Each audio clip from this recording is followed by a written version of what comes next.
Mantan komandan tempur IDF di Lebanon dan Gaza mendorong Israel untuk berperang dengan Iran. Letkol Purnawirawan Jonathan Conricus menilai bahwa Israel perlu meminta pertanggungjawaban Republik Islam tersebut. Mengutip Iran Internasional pada Selasa 10 September, menurut dia, Iran akan menjadi akar masalah karena mendanai dan mempersenjatai Hamas. Jika suatu saat salah satu proksi yang didukung Iran menyerang Israel, dia ingin melihat Israel membalas langsung terhadap Republik Islam tersebut. Itu akan mencakup opsi seperti fasilitas, militer, infrastruktur strategis, dan pemerintahan Iran. Dia juga menegaskan bahwa rakyat Iran bukanlah musuh Israel dan warga sipil tidak boleh menjadi sasaran. Selama bertahun-tahun, strategi Israel adalah membalas terhadap proksi Iran tanpa melibatkan Iran secara langsung. Israel diyakini telah mengganggu ambisi nuklir Iran dengan menyerang berbagai fasilitas dan ilmuwan. Israel juga kemungkinan memiliki informasi intelijen yang kuat tentang program senjata nuklir Teheran yang telah meningkatkan total persediaan bahan bakar nuklirnya yang sangat diperkaya dan dilaporkan hampir menjadi negara berkekuatan nuklir. Dalam wawancara dengan Iran Internasional, mantan juru bicara IDF tersebut mengatakan strategi Israel saat ini dalam menghadapi proksi Iran sambil mencoba melemahkan ambisi nuklirnya tidak berhasil. Tetapi rencana Iran terbukti berhasil. Konrikus juga ingin Israel mengubah persamaan dan merumuskan strategi nasional komprehensif yang memiliki komponen ekonomi, politik, dan melemahkan sistem pemerintahan Iran.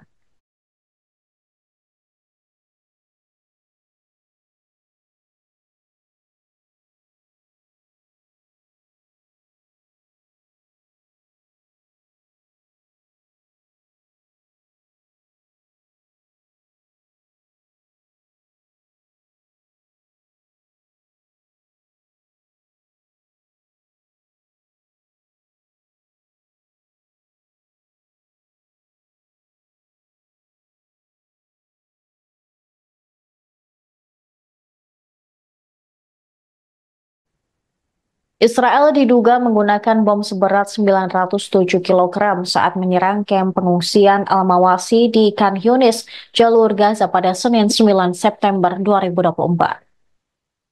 Hal ini terbukti dari potongan yang tampak seperti ujung dan ekor komponen baterai thermal ala pembantu bom Spice 2000. Bal, seorang veteran ahli penjinak bahan peledak Angkatan Darat AS, menambahkan bahwa kawah dan pecahan senjata tersebut sesuai dengan penempatan sejumlah bom MK84 seberat 907 kilogram yang masing-masing berisi 408,2 kilogram bahan peledak berkekuatan tinggi.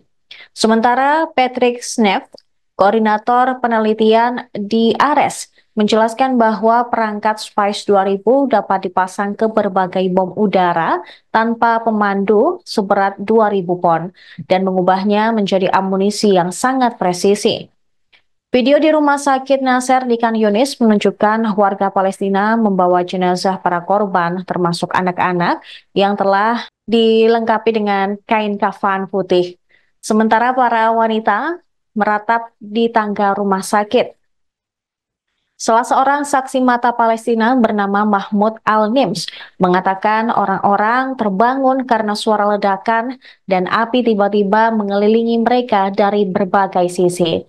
Tim penyelamat yang mencari korban selamat di Al-Mawasi juga menyebut rudal Israel meninggalkan 3 kawah besar sedalam 9 meter. Serangan itu terjadi di dekat rumah sakit lapangan yang dikelola oleh lembaga amal Inggris UK Med di pintu masuk Al-Mawasi.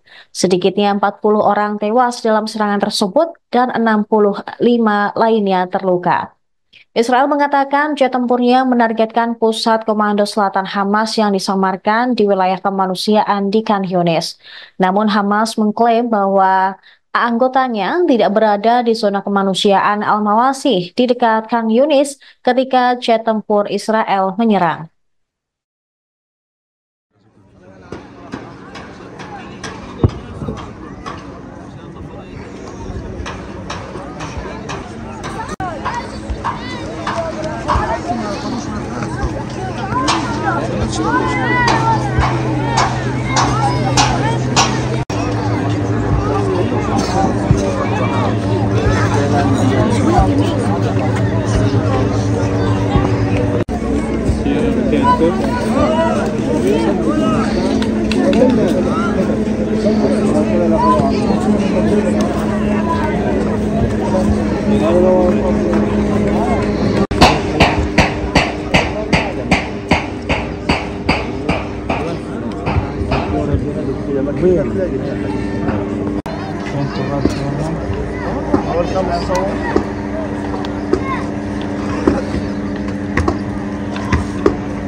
خذوا طلعوا ايش فيه يهبل يا حمار يا بقرة.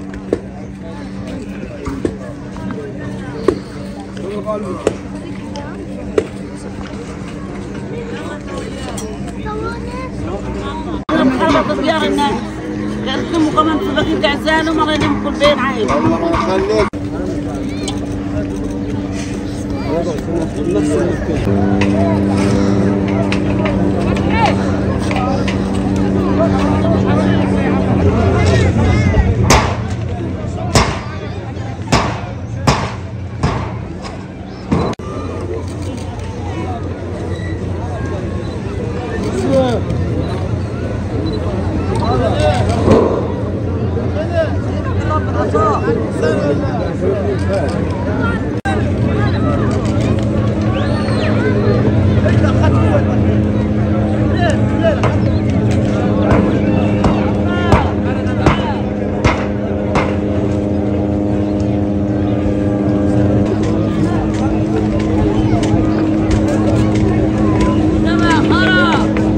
عايز اشكالهم يا راجل، اشكالهم ما عرفناش اخوي من ابن اخوي ما عرفتوش.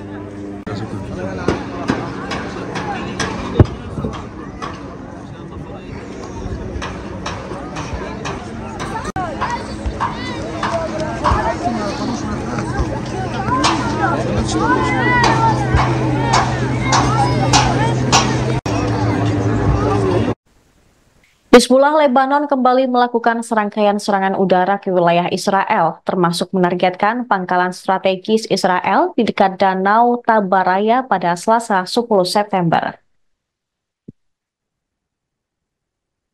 Dikutip dari Al-Mayadin, pangkalan tersebut terletak di 18,5 km dari garis penarikan Israel selatan Lebanon.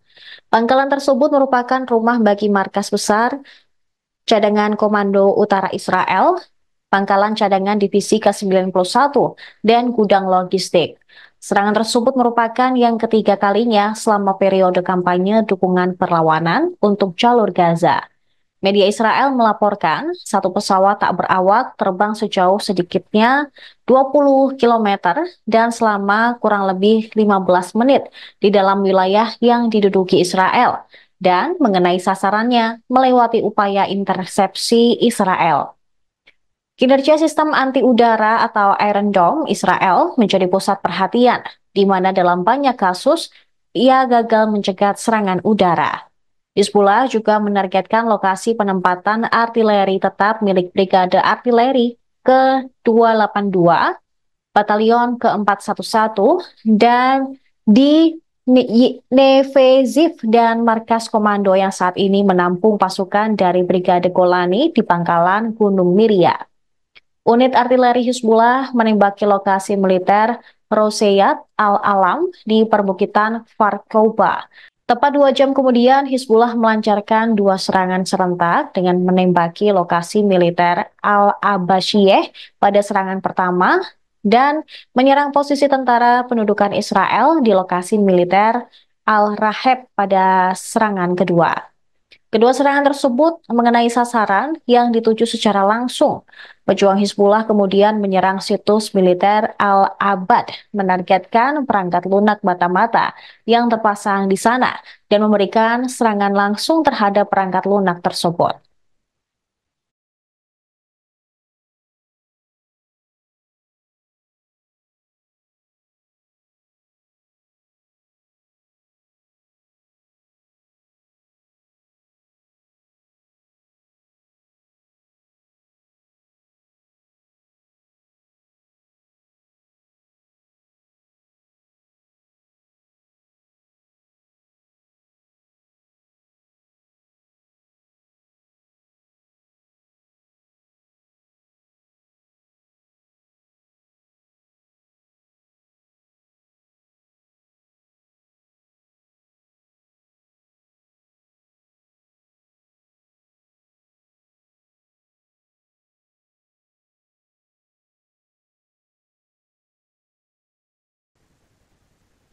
Militer Israel merilis video kondisi terowongan tempat 6 sandera Israel ditahan dan dieksekusi oleh Hamas pada akhir Juli lalu.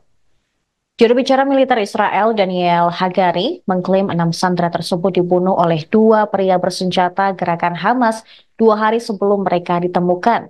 Tentara Israel mengatakan mereka sedang memeriksa DNA 2 pria bersenjata tersebut untuk mencari tahu apakah mereka yang membunuh para sandera itu. Pihaknya juga telah mengambil gambar terowongan tempat 6 sandera ditemukan. Menurut hasilnya, para sandera tersebut ditahan di terowongan sempit dan rendah tanpa lubang ventilasi, toilet atau kamar mandi. Terowongan tempat ditemukannya jasad mereka adalah lorong sempit sepanjang 120 meter. Orang harus membungkuk saat melewati terowongan tersebut. IDF mengatakan terowongan ini menghubungkan bagian dari jaringan bawah tanah besar di lingkungan Tel Sultan milik Brigade Rafah Hamas. Mereka juga menemukan makanan dan peralatan yang diperkirakan digunakan oleh Hamas dan sandera Israel untuk bertahan hidup di bawah tanah dalam waktu yang lama. Menurut sumber IDF, pembekalan tersebut cukup untuk bertahan hidup di terowongan setidaknya selama beberapa minggu. Di antara barang-barang yang ditemukan di terowongan tersebut adalah makanan kering, air, ember yang digunakan sebagai toilet darurat, sejumlah botol yang berisi air seni, kemudian kasur, dan magasin senapan serbu. Video tersebut baru-baru ini ditayangkan kepada keluarga dan anggota kabinet Israel. Militer mengatakan tidak memiliki informasi intelijen konkret atau terkini mengenai ke-6 sandera yang ditawan di sana pada minggu-minggu sebelum mereka dibunuh. Tetapi mereka diindikasikan bahwa orang Israel diculik mungkin berada di kawasan itu.